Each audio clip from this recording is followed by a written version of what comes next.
I want to introduce to you Dustin Goodman. He's the moderator of today's panel on front-end framework trends. Hey, Dustin.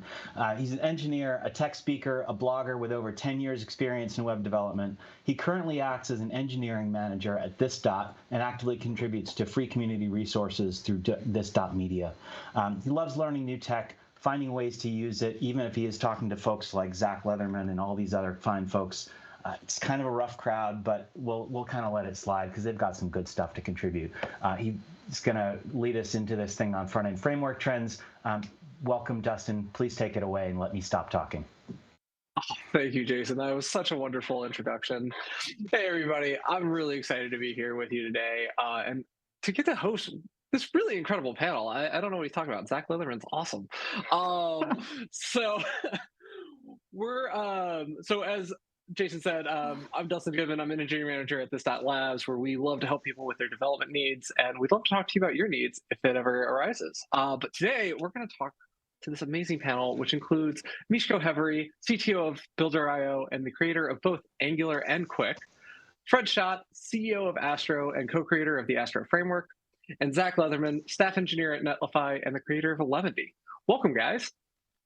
Thanks for having us. Yeah. Hey. So today we wanted to talk about some of the trends we're seeing today in the front-end ecosystem. And I think a great place for us to start today is talking a little bit about what each of you are individually kind of working on with Quick, Astro, and Eleventy, respectively. But maybe let's start with Eleventy and work our way back, because I keep putting Zach at the end. Yeah, no problem. Eleventy right now is doing a lot of very interesting things. We're kind of investing more in web components. So we're kind of going deep on the platform and trying to do as much with web components as possible. Because really, I think web components has a really bright future in terms of getting as much for free from the web browser as we can. So yeah, I'm really excited about WebC and the new file format for web components that Eleventy is sort of working on right now. And Fred, why don't you tell us a little bit what's going on in Astro right now? Yeah, absolutely. If you're not aware, Astro is a new, what we call just a web framework, helps you build websites. You can think of it like a Next.js or a Svelte kit, but we're really framework agnostic. So you can bring your favorite framework, and we have this really cool syntax for using that framework as some what we call islands architecture. So what that gives you is a really lightweight static HTML output. But you can still bring your favorite components, put them on the page, and hydrate them as little islands all over your page. So it's an architecture we're really, really excited about. Definitely takes some inspiration from the work done by the other awesome people on this panel. So yeah, excited to be here and to talk more about it. And we're definitely going to talk about islands a little bit more later. But before we do that, Miško, why don't you tell us a little bit what's going on at Builder.io and Quick? Yeah, so Quick is kind of a rethink of a framework. The goal of Quick is to allow the developers to really just focus on writing their applications, and yet the resulting code that comes on the other side is we make sure we ship just the smallest amount of JavaScript code it's possible, make sure we prefetch it, make sure we create the ideal bundles, etc. Basically, as a developer, you shouldn't think about any of these things. You should just write your application and all the right magic should happen so that you have instant on applications on the other side. Well, I think resumability and some of the things you're going to be doing Quick and that we're going to talk more about later as well are going to be an awesome topic for today. But I think what's going to be interesting about what each of you are saying is these are all very new approaches to web development. I can't think of something in the last 5 years where it was like, oh yeah, choose whatever framework you want, but you can also use these other two frameworks, or let's load less JavaScript to the client, or web component first architectures. And this is just very new trends, a different way than we've been building since at least as long as I've been doing this, probably longer than that. But I guess the question is maybe, what are you seeing as maybe some of the things that we were doing maybe 5-10 years ago that are starting to come back and are kind of shaping how we're thinking about things moving forward? I think, within Google, for example, when I was there, Google has an interesting framework called Google Wiz. And Wiz is what runs Google Search, Google Photos. And one thing that you can notice about Google search is that it is fast. I find it amusing that the easiest way to spell check a word is to type it in Google and let Google tell you what the misspelling is. And the reason it's fast is because Google spends an enormous amount of time in making sure that there is as little JavaScript as possible there. And they do this through a particular framework called Wiz, and the basic philosophy behind Wiz is this thing called resumability. And I think the trend really that's happening is all of these different systems, whether it's 11T, Astro, that we're just trying to figure out how do we basically ship less JavaScript, right? That's the thing that we all want at the end of the day, because we understand that we need JavaScript to build sites, but JavaScript is the exact reason why all these sites are slow. And so, how do you solve this conundrum where you need lots and lots of JavaScript to make the sites interactive, and yet the lots and lots of JavaScript is the reason why your site is slow? Yeah, doing more work on the server seems to be, I think, the shared DNA, not just of the people on this panel, but, or I guess you could say on the server or during your build, but away from the client's browser as much as you can. That's not just a trend that's shared by us three. I mean, you see what Next.js is doing and server components. Everyone seems to have realized we've hit a breaking point of you can't just keep shipping more and more JavaScript and not expect problems. I think that's what's exciting about this time on the web is we're all it's opened the door for a lot of new approaches here that no one was really looking for. Maybe 10 years ago, but now the problems have gotten so apparent that people are hungry for something else. Yeah, and I really think a lot of folks and a lot of frameworks are going to start investing more in edge runtimes too. So you're going to see a lot more rendering on the edge, and it'll be interesting to see the tension that exists between build and edge moving forward, because I think that we're probably going to hit a point at which you may not want an edge runtime if you want the most stability and the most security for your site. So it'll be interesting to see how it plays out. I'm more on the build first mentality, but I mean, 11D has an edge runtime as well. I think that's interesting because we are talking about, okay, less JavaScript on the client, more on the server, server-side rendering, and maybe things that non-JavaScript frameworks, Rails, Laravel, and the PHP realm have been doing for years at this point. And now we're starting to move back towards that trend. I know Next.js Conf was yesterday, and they talked a lot about some of the big changes coming to Next 13, which we won't talk about that here. They had a whole day for that. But each of you is solving that in different ways in your different frameworks and tools that you're building. And I guess, what do you think is the biggest driver towards this now in JavaScript, where we were doing a lot of more client loading and we were loading JavaScript? Like, what's the benefit to saying less JavaScript on the client? Loaded question, I know. I mean, it's got to be performance, right? It's got to be performance. I think all the panelists here are very interested in reducing the JavaScript footprint that we're delivering to clients. And I think a lot of more legacy frameworks are maybe less interested in that. And the bundles are getting bigger and bigger and bigger, and the performance is not as great. And I think the change that Google made for their search engine ranking was a big play in that, because really you need to worry about your public site's performance if you're going to hit the search engine rankings that you want. And your core web vitals are a big piece of that.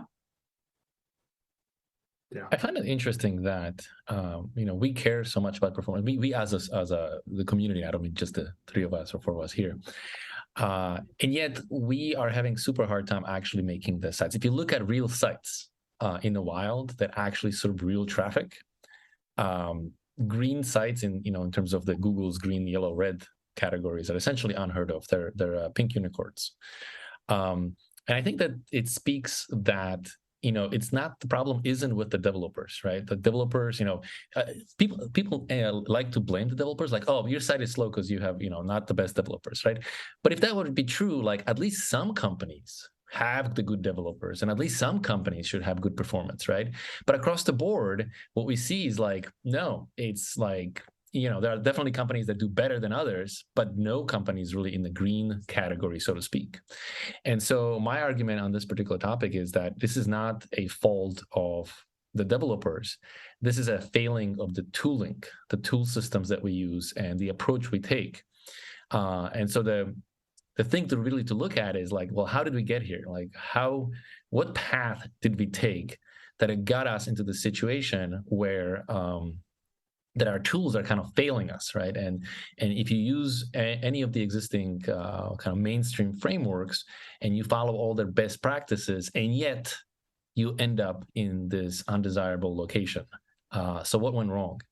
And I think if you look at history, right, like we started server-side rendering, and we had jQuery or something else to make it interactive, and or Mood Tools or whatever it was back in the day, to kind of date myself.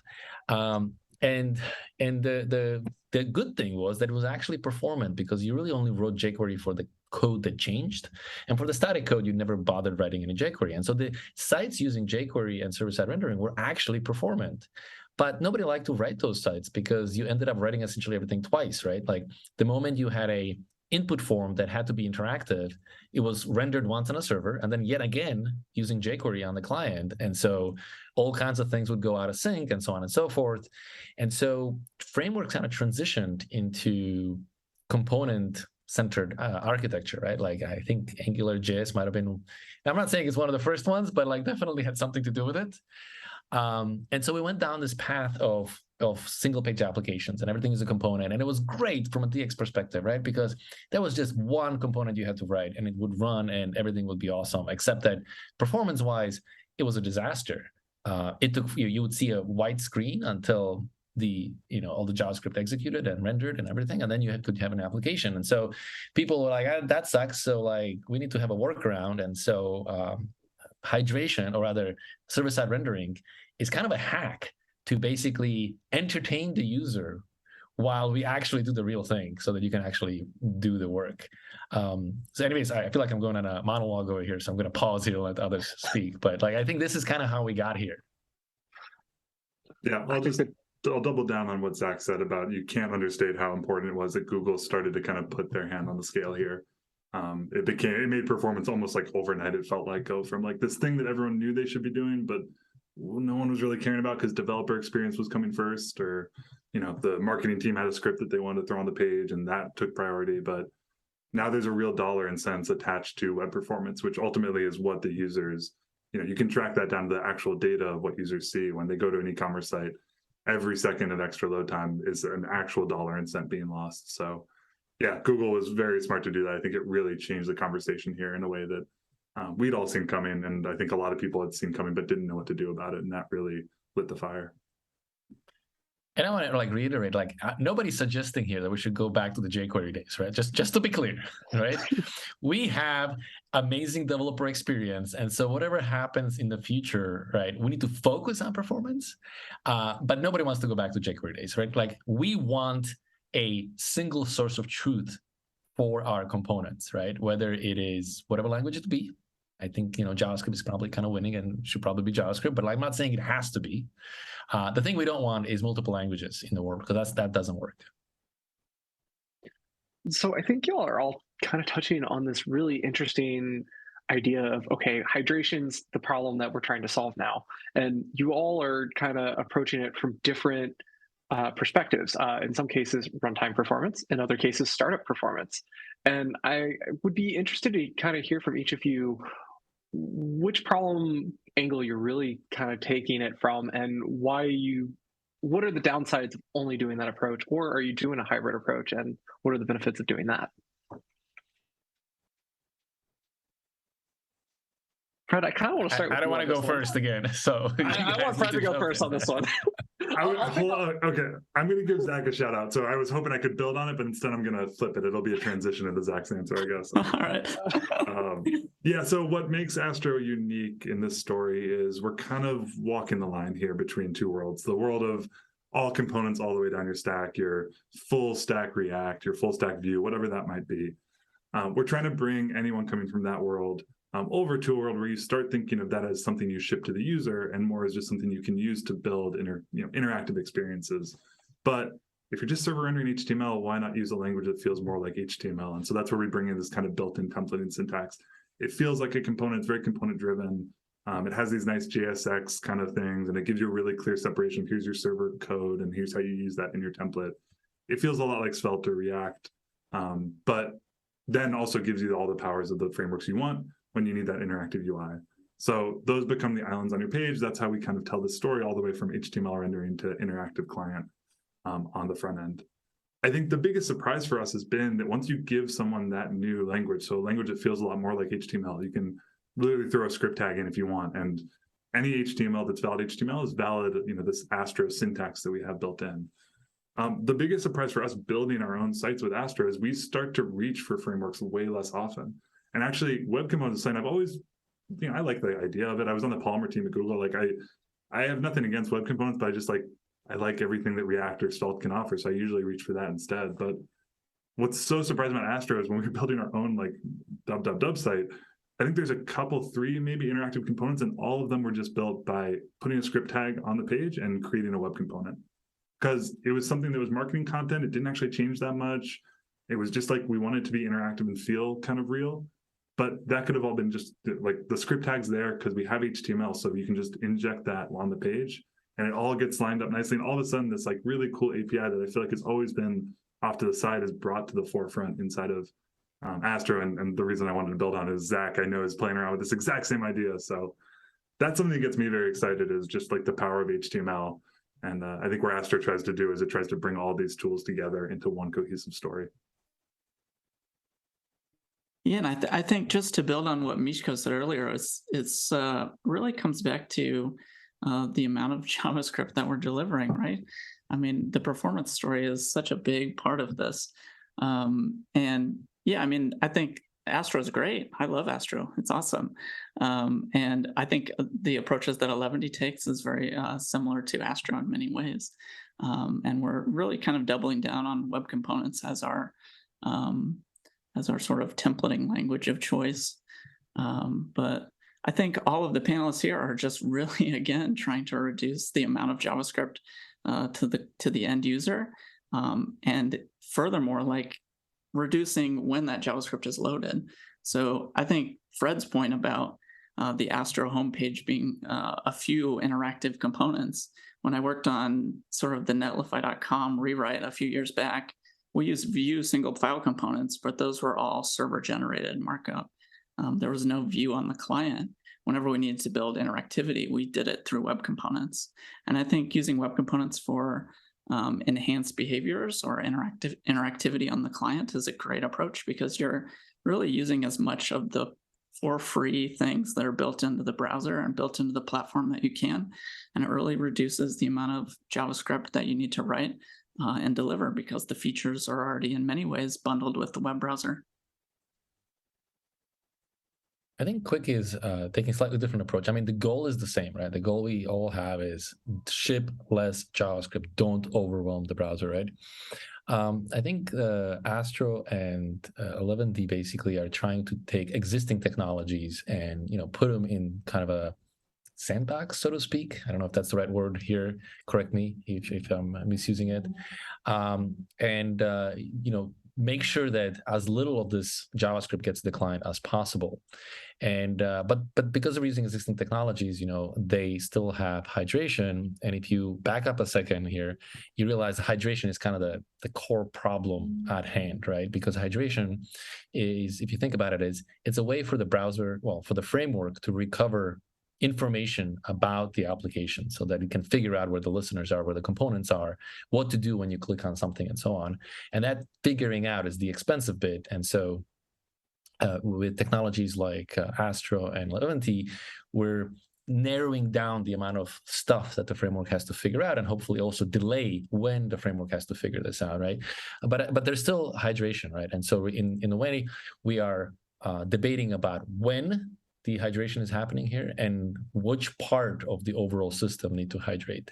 And I think this is where Quick is different, because Quick is just basically saying, like, can we have a different system? Can we have a different way of letting the framework run without forcing the recovery of data, right? It all comes down to, like, the framework needs information about the system in order to run. Can we recover that information in some other way other than hydration? And so I think Quick is trying to be more ambitious, but it also means it's less compatible with things that are currently out there. So it's more of a moonshot here.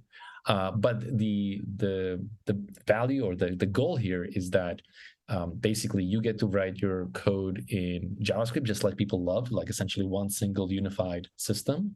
But Quick automatically figures out which parts are static and which parts are dynamic, and never sends the static over and delays the dynamic parts for as long as possible. So in other words, Quick is just really trying to automate what Astro and Leventi are kind of saying, these should be the good practices, please follow the world this way.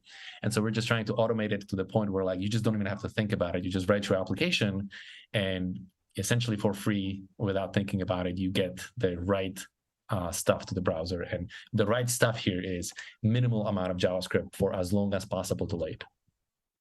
Yeah, see, this is the fun part of the talk, because I think this is where like same goal, and then everyone has different ways of doing it. Like Miško, Brian Carniano might be like in the room next to you in Poland right now. I know he's doing some really cool stuff here with Solid. And this idea of like, can he combine all the stuff that we're playing around with islands into Solid, and their next meta framework being islands all the way down, but feeling more like Next.js for the Solid framework. Like everyone has a unique take here, and I feel like this has just been totally opened up. Yes. I say this as someone who's just at Next.js Conf yesterday, and I've like never been more, I think, hopeful and excited about the islands architecture as the right level of granularity here. So I think we all have our own takes on this, and it's kind of fun seeing it all play out. Yeah, no, definitely. Like it is a kind of a revival, reawakening or something, right? That's happening right now, where people are like, this JavaScript thing is a problem. Like for the longest time, we were pretending that it wasn't, because, well, we didn't have a good answer. Like, so like, what do you do if you don't have an answer, right? Like you kind of convince yourself like the grapes are sour. It's not really that big of a deal. But yeah, we're getting to the point where we're kind of recognizing that like it is a deal, and people are coming up with solutions and trying to figure out what it is. And so I think going forward, things aren't going to stay status quo. Like I think we are in the point where like something's going to give and something's going to change. Obviously, we don't think it's going to be us, right? And we just play it out. See how it goes out. Just to revisit the point you made earlier, I don't know if I would say that 11 does a hydration step with web components. I mean, I know it's kind of a vague term when it comes to actually defining what hydration really is, but I think when you use web components, you can just define the event listeners that you want to bind, and you don't have to do any client-side rendering at all if you don't want. So I don't want to speak for Astro, but right?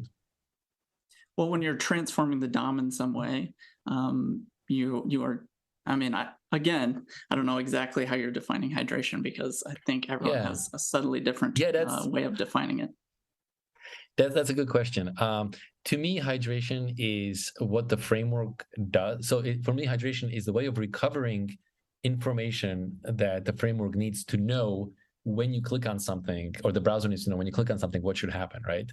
So in the case of hydration, the marquee is that the application code executes, so that during the execution, the framework or the browser can collect the listeners, right? And that's the step that we're trying to avoid. And I think that's the step that still happens with web components, right? Because in order for the web components to be interactive, some JavaScript somewhere has to execute. And in the process of execution, the JavaScript produces listeners. And those listeners get I see. So you're using event delegation instead of... Yeah, so we don't create any event listeners until after the event actually fires. So the kind of the distinction is that in the hydration world, you figure out where all the possible theoretical event listeners are eagerly ahead of time, and you then do something with them. Usually you call add event listener. In the case of resumability, you can do a trick where you basically say like, there are no events, or rather there's a global event listener. And it's only after you do a click and the event bubbles up, only then do you say, okay. So where is the listener that I need to find or instantiate or do something with, that I need to do, activate for this particular event? So there's a reversal that happens there. Yeah, that's fascinating. I wonder, so you have to initialize some JavaScript up front in order to have that available? Yeah, so we have what we call a bootloader or quick loader. It's super tiny. It's about a 1 kilobyte in production, and it takes less than 10 milliseconds to execute even on mobile devices. So it's essentially nothing. Oh, great. I mean, yeah, that, to me, it comes back to that's like the overarching goal. I want anyone in this panel to succeed, because the status quo is just not great. I was going to quickly share, Zach. I don't know if I've ever told you this story in person. I think I've mentioned it before, but Astro was directly inspired by.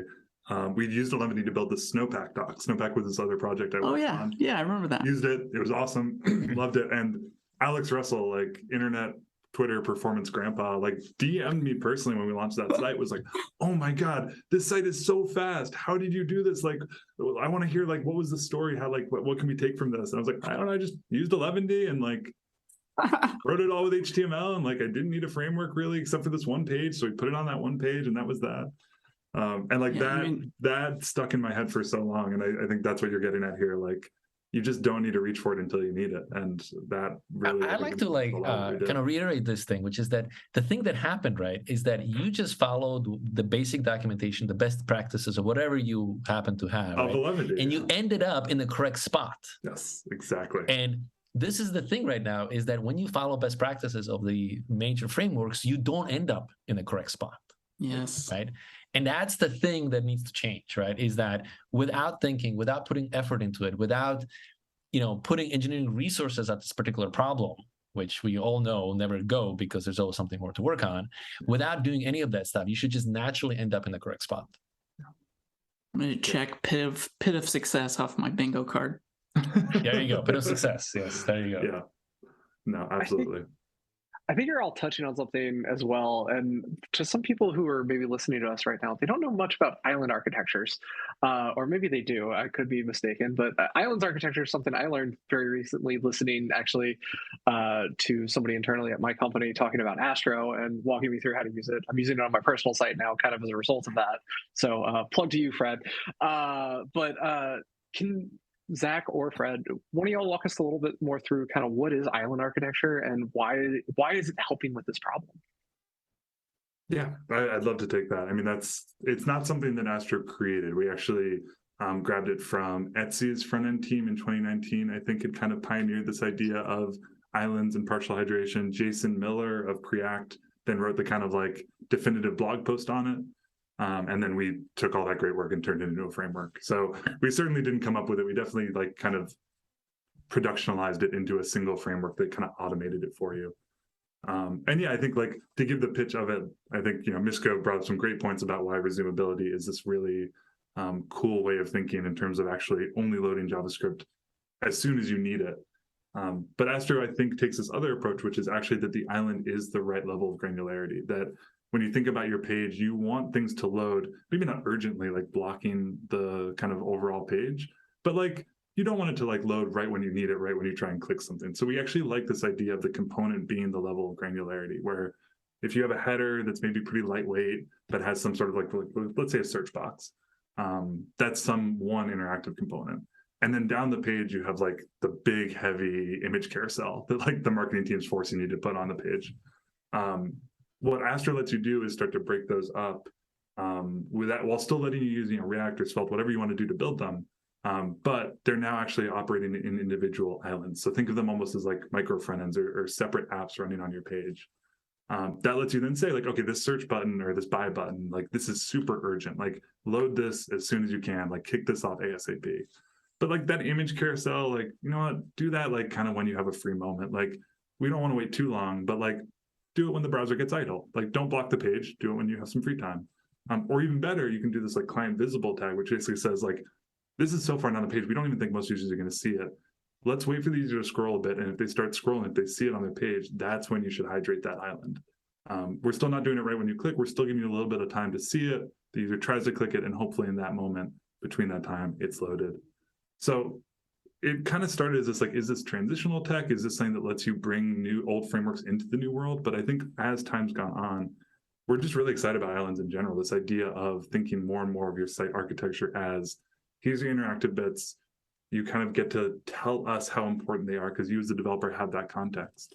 And then Astro is going to do all the work to automate it, wire it up, and essentially give you all these micro little mini apps that are going to be able to load in parallel, render in parallel, and do all this really cool stuff. So again, we didn't come up with this idea, but we definitely found it and loved it and just built a framework around everything we loved about it. It's a really interesting concept though, because you're talking about it, and I remember seeing the demonstration of, oh yeah, JavaScript's only loading when I need it. and Miško gave a internal workshop on Quick the other day to us, and it does something very similar where you hover an element, and then that's when it decides to load its kind of slice of the JavaScript. I'm not as familiar with 11D, Zach. I'm sorry, but does 11D have something similar? Just kind of seeing that we have two people who have not been working together very directly, kind of finding a similar trend, although executing differently. Yeah, I mean, me and Fred kind of go way back. I don't know if folks know that, but Fred spoke at Nebraska JavaScript Conference a few years back, and that's, I think, where we met for the first time, and that was maybe in like 2017, 2016. Oh, God. A long time ago. So, I mean, yeah, I feel like me and Fred go way back, and we've sort of followed each other online, and we maybe in some respects like steal good ideas from each other and educate each other on best practices. And I feel like that's a good back and forth to be had for sure. But 11D does have an island web component, which is in web component world, when you have a client-side web component, you need a dash in the element name. So it's island, island. But anyway, we use web components to basically set those dividing lines. And I've been doing a lot of work with web components recently with the new WebC format that 11D is kind of working on, and really looking at the tension that comes from progressive enhancement and SSR. And I think we're going to see a lot more research into how that tension is going to play out with islands, because you may not always want a full SSR experience when you're doing progressive enhancement and vice versa. And you kind of need to decide that at the component level, in my opinion.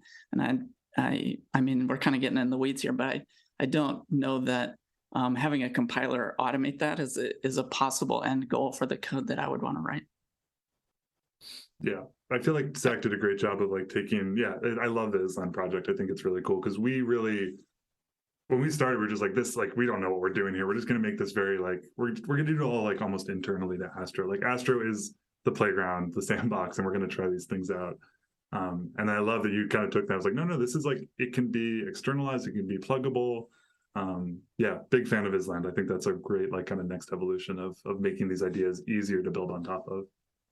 Yeah, and I saw that Jeff Rich had integrated it into SvelteKit in a userland demo, so it'll be interesting to see.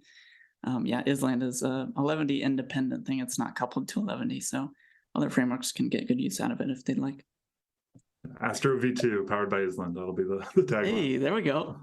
Love it. I think there's two things going on here, right? There is, the goal is to have less JavaScript, but there's two strategies you can have. One is you can identify JavaScript that you don't need to send. And the other one is spread the JavaScript over time, right? So don't bunch up everything at the very, very beginning, but as the user is navigating around the page and moving around, figure out a way to do that, right? And both strategies are coming into play here. Islands are allow you to kind of figure out areas that you can basically say, I know for a fact there's nothing here that will ever change, and therefore don't even bother with this code, right? This is dead over here.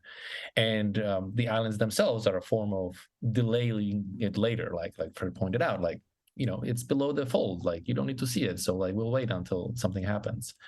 And so really those are the strategies that everybody's using. The only thing that's unique about Quick is that we just automate the heck out of it, right? And it does it automatically without you thinking. And we kind of go to the extreme where, in the case of Astro, you are creating an island around maybe a component or something that's visible or something that logically makes sense. With Quick, we go all the way down to individual click listeners or mouse move listeners, etc. And so we can just, to the extreme, basically do this particular strategy, but take it as far as you can possibly imagine, almost to the point of ridiculousness. But I think by taking it there, you can kind of really build the anything you want. But it's all the same thing. It's interesting. I was listening to an interview of you yesterday, Miško, and you specifically did talk about that, where it was, as developers, we've been developing tools and websites and apps where let's load all the JavaScript. But as users, when we go interact with those websites, we're only clicking on one or two things in a couple of seconds. Sometimes we're reading, we're interacting, we're filling in forms.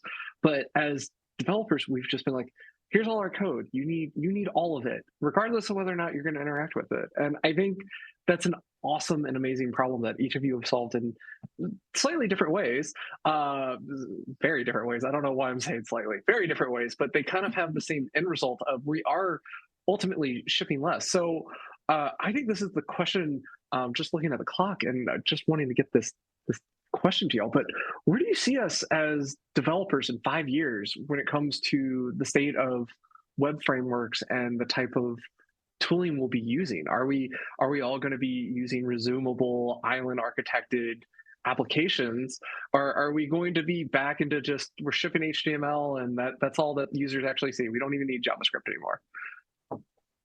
Hot take. I have opinions, but I'm going to let you guys speak first.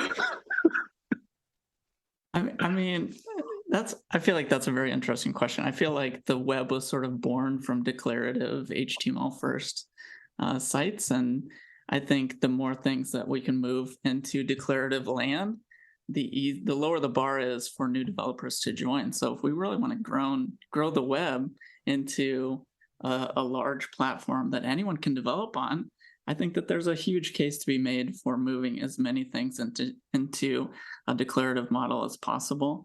And I would love to see the web platform at large invest more into HTML first configurations and better controls there. So yeah, that's my answer to your hot take. This might be like the most meta take possible, but I think I live so much in tooling land, so just forgive me. But like there's two trends that I'm seeing a lot of, especially related to Next 13 and like kind of where you just took a pulse of where most developers are, like the problems that Next is trying to solve for their audience. It seems to be this idea of everything we're talking about right now is not just like us. I think everyone is feeling this move of we've put too much in the client, how can we pull it out? And the problem that they're all sitting is React and Svelte and Vue all kind of fall in this camp where they were designed as client frameworks, client components. So their whole language is designed around reactivity and reacting to user input and all these things that are very client focused. What happened with state changes and context of the user as they navigate around the site. And they're now having to like almost back into this world of, well, actually like this should work on the server and it should not just be the secondary, but almost like the first party. I think React is messaging this publicly. It might just be the subtext I'm seeing, but like server components are not just like this, like running React on the server is now a secondary. It's now very much the first party. They are trying to push users to write for the server first, and then very similar to our methodology, like make it a client component when you know you need that. So that idea seems to be kind of everywhere right now, but I think what's exciting for all of us is we're not backing ourselves into anything. Like we've all been there, either at Zach for many years or for some of these newer projects, like we designed Astro with this idea at the forefront. What if we designed a component syntax that was server first and didn't even worry about the client? Let these other frameworks do the client when they needed to.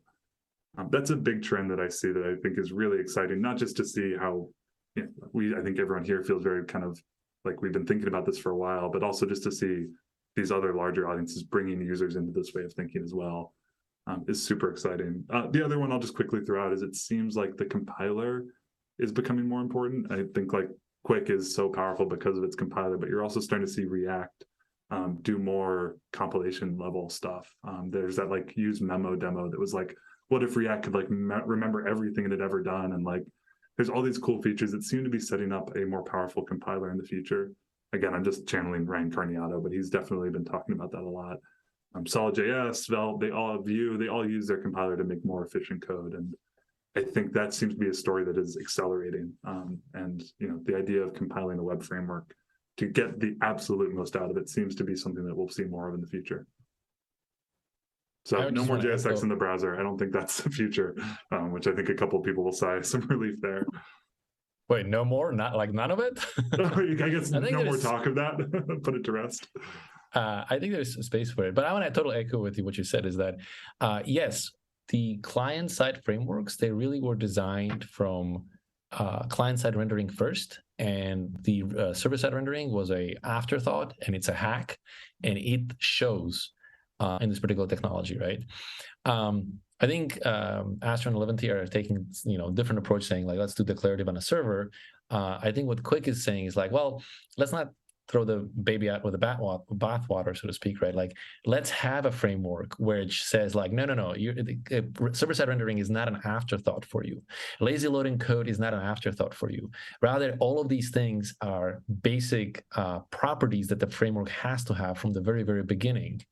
And I think that's kind of the result of Quick, and you end up with something like Resumable, right? So Quick's goal, I think, is different than something like Astro, because Quick says like, no, I want to build a complex application that's highly interactive, requires all kinds of interconnection between, all different sides of the pages. The top of the page needs to talk to the bottom and left and to the right and all that stuff. Everything's interconnected, but I still want to be able to have all the benefits of lazy loading and not having all the JavaScript and have a fast startup and so on and so forth, right? So it's a very philosophy is different, the approach is different, but we see the same problems and we see how we got here. Like the reason we got here is because existing frameworks were really kind of meant to be just client-side rendering, and they had blinders on, right? They basically said like, I really only care about rendering. I really don't care about bundling. I don't care about prefetching of the code. I don't care about lazy loading of the code. I don't care about server-side rendering of the code. I don't care about serialization of the data from the server to the client. I basically care none of it, just care about rendering.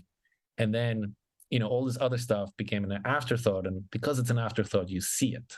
And so my philosophy is that, no, you just need to build yet another framework where you properly start with the correct principles and say like, no, it's not an afterthought. From the day one, you need to solve a server-side rendering story. You need to solve streaming story. You need to solve all of the individual pieces that existing frameworks kind of fail at.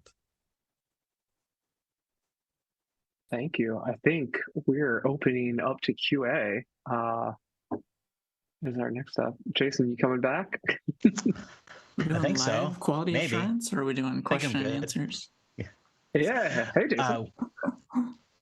Hey, that was awesome. I know I say this like every session, but I'm learning so much during the course of this event, especially since I am much more, I don't know, as the cool kids say, front of the front.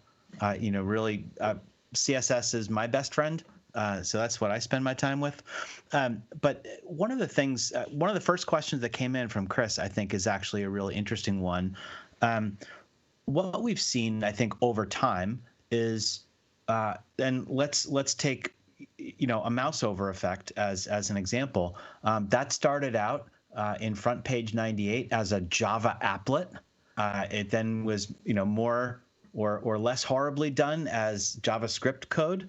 And then eventually it got to be simple enough that it was just a pseudo selector in CSS. We see a lot of these things sort of prototyped out in JavaScript, and they eventually kind of make their way into something that is more native. We've seen more and more of that happen. We've got really distinctly different approaches to things about what's going on the server and what happens in the islands on your page. I'm wondering if anybody has some thoughts about what pieces of this do you see becoming more natively integrated with the web platform rather than being something that is solely the purview of add-ons to JavaScript, but like really native, like part of the platform kind of stuff. Like, where do you see that going? Is this Small a softball question. for HTML imports? I feel like HTML imports is like the thing that people have wanted for so long, and it was shot down, and we still want it. We still want it there. Bring it back. Is WebC the new HTML imports? I mean, I want it in the platform. I want it in the platform. I want it for free. Yeah. That's my vote. I was on the Polymer team when that was getting, I think, essentially killed, and that was pretty brutal to watch. I think, everything that I was sharing about Astro feeling like a good language for web components, I think is just because it has imports and it has a script tag. Like, that's really all I remember wanting. So I think a lot of people are trying to figure out how to do that now without the platform's help, but hopefully it can make it back there. I'll just say the shared element transitions API gets me really excited. It's this really cool idea of persisting UI on the page so that you can transition across pages doing a full page reload, but to the user, it just looks like something that feels more native-like. It's basically just keeping the UI around that you want. It can do cool fade stuff. Very early days. I don't even know if I think it's behind a flag in Chrome right now. So they're still figuring that out. But a bunch of people in our community are giving feedback on that. But there's some really, I think Google is very much a partner in like seeing less JS on the page and this performance story, this SEO story. I think it's all a part of trying to help the projects that are thinking about this, giving them more tools to work with. So there's some cool APIs coming down the pipe that I hope go well. I guess maybe I'll make just one more point, and that is that I feel like a lot of client-side frameworks, I mean, there's a bunch of different pace layers that all of these different things live at, but the best client-side frameworks, in my opinion, have planned obsolescence into them. And I would like to see more things fade into the platform so that we can get those features for free. And I mean, I just don't see a future for JSX as part of the platform, just reading some of the discussions there. And so it would be nice to see more client-side frameworks participate and get their features merged back in. Yeah, I totally want to second that. Like, I think it would be a horrible idea to put JSX into the platform itself. It should totally stay in the user land. It should never go into the browser itself. I think one other piece of this too is maybe some of the power of new HTML elements that have been proposed in the past, and we are starting to see some of them maybe start to take shape and start to become available. Like I've seen an accordion proposal. I can't remember where I saw it, but they were talking about actually making that a native HTML element, no JavaScript, like built directly as a native part of the web platform. I think it would be cool if we had more standard elements and that we could CSSify and just get rid of the JavaScript piece. But those proposals move slower than anything else we've discussed. And I could see this being a 10-year discussion and still not being a thing because everybody's so particular about what that specification is going to be. So I hope those conversations move faster and that we get those, because then some of the things we're talking about aren't even a problem anymore. We're not bring back the marquee tag. All right. If we don't do that, the web is dead. Yes. I mean, I don't necessarily marquee tag, doesn't it? It always. I don't necessarily think that the speed of the platform is its downfall. I think that it's its strength. We're all trying to move together, and we don't want to make missteps. So, yeah, I don't think we should move faster in those regards. Zach, I think that you've really kind of hit on something, and you used the phrase pace layers, which is one of the things that, having seen Jeremy Keith talk about that a couple years ago, I really think that's a perfect way to think about this, and I would agree. I think the pace with which things get into the platform should be measured, because like let's be honest, if we thought that it should move faster, jQuery would be baked into the browser, or React, even worse. Sorry, I just had to say it. But I think that's by design. And having had a chance to be part of that standards process, the number of things that people do consider for language permanence, compatibility, backwards compatibility, all of those things, I think it's appropriate. I think you're right, Zach, to do that in a more measured way. I think what's interesting is to see which of these things survive long enough to seem like a good enough idea to bring in. And look, Derek, no on the Blink tag. We said no to the marquee, no to Blink. We don't write your own web component for that. The internet's dead. This is terrible. I'm leaving. I'm packing up. Packing it in. But I think there was something else. I'm totally getting off the track of some of the questions that were in here, and there's so much to dig into with this. We may have to eat into the break a little bit. But we talked a little bit about the page API, page transition stuff, and I when I first heard about it, it felt like, and the way that Patrick actually phrased the question in here, actually quoting something from Wikipedia about the goal of this being faster transitions that make the website feel more like a native app. That sounded like the most superficial thing you could imagine.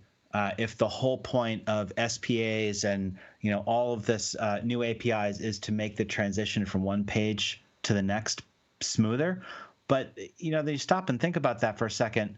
Fout anyone? Flash of unstyled content, flash of invisible content, the transitions between states or third-party content being loaded, maybe that's not so bad. Maybe that is actually something that is worth exploring and getting baked in. Miško, you have to go find Ryan Carniato. This is like a question made for him. I think I have drinks with him later on today, so I just need to find him somewhere. Ryan's whole take is that like everything is a routing navigation problem, which is like I don't know, maybe he wouldn't agree with that, but like that's how he always finds a way to bring it back to this, because I think it's such an essential part of the web. And for us building frameworks and tools and everything around this, like who owns the routing, who owns the manifest, who owns the navigation? Like that is actually really a core thing that when you're using the tool, it actually doesn't feel front and center. It feels like this thing you build on top of. It's an assumption that you kind of rely on. But when we're designing things, who owns that responsibility is a huge thing. And the front end owns it. You can do really cool stuff with like just full browser ownership, but at the expense of more and more JavaScript being shipped to the client. The backend owns it. That's great. Like way less logic to run on the client, but obviously then every time you navigate, you're hitting a new page request. A full HTML page gets loaded and you get a bunch of stuff for free when you do that. Can feel really unnative, can feel a little janky when you do it poorly. So it's this kind of very core, essential, existential kind of way that the web works that has always been an implementation detail, but is really, I think, core to what these next 5 years look like in terms of how much can we do without forcing essentially the website to re-implement what the browser gives you for free in terms of navigation and page changes. Yeah, I really think it's fascinating how the page transitions became such a big point of discussion as a means to solve the giant JavaScript performance problem. Like, yeah, we can improve page-to-page navigations, but we need to do it in client-side JavaScript because we don't want to reload this 2 megabyte or 3 megabyte bundle on the client. And yeah, it became to me, it feels like they were solving a problem that they created of their own design because they had slow performance on the site, and now we need to solve it using client-side navigation. So I'm with you, Fred. I'm a big fan of the page transitions API. I think it will be a great step forward. So thinking about this, what's on the server, what's on the client, how these things happen, I had posted a couple of questions in here that I think are somewhat related. Miško, one of the things that you had talked about was spreading out the JavaScript load. And and to me, that sounds actually a little bit like what we're working on in the web font working group, to sort of incrementally load fonts as you go from one page to the next. I know, Zach, it's going to be incredible. You said Zach's favorite word. But that idea of almost like patching the JavaScript as you go, and what I'm thinking, and I'm wondering if this is what's on your mind, is not just loading another function as you need it, but what about like patching that existing function because you want to use it in a different way rather than having to reload the whole thing? I mean, is that like, do you think that's sort of a future that we could take advantage of, to just make code more capable as you go? Yeah, I'm not sure what you mean by patching it, but definitely the goal here is to I prefer to use the word delay execute JavaScript, so we don't execute everything ahead of time. Like the problem necessarily isn't that we're loading a lot of JavaScript. The problem is that all the JavaScript then has to execute. And when you say like delay load, people immediately think that everything is slow because every time you click on something, we have to download a whole bunch of JavaScript, and a slow network takes forever, right? So the key here is not necessarily loading it, but that you delay execution on it, because it's the execution that's kind of the problem, right? You can start prefetching and loading code as you want, but it's the execution that you want to delay as much as possible. And so I think the future is basically frameworks that don't just assume that all the code is available, but really assume that like, no, the code needs to be loaded. And I need to manage the process of loading to make sure that I'm ahead of the user, so that on a slow network, the code is ready before the user is. And then don't just execute everything eagerly, be very thoughtful about the way you deal with it. So that actually is a nice segue into the other question I put in there. And this one is for you to start with, Zach. You'd made a comment about a compiler not making code you'd want to write. Or I'm butchering it a little bit, but I feel like this is the tension. What do we think compilers and tools can provide to manage some of that complexity versus the developer making a more explicit decision. Do you think those things always have to exist? I mean, or do you think we'll smarten our way out of this as compilers get better and better? Can you see that future, or do you not even want to? No, I think that there is probably an end goal in which we can automate as much as possible.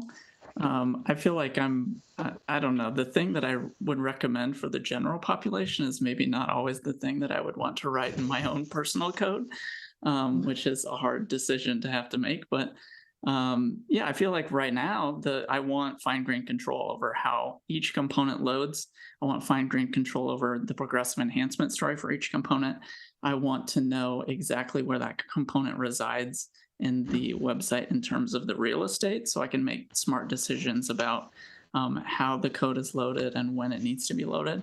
And so there's a lot of different things that I feel like I can do better than a compiler now. But it may not exist but in always. the future, no. Yeah. I'll leave that open. I absolutely think that now you can definitely do it better than what frameworks do, because right now frameworks just don't do anything.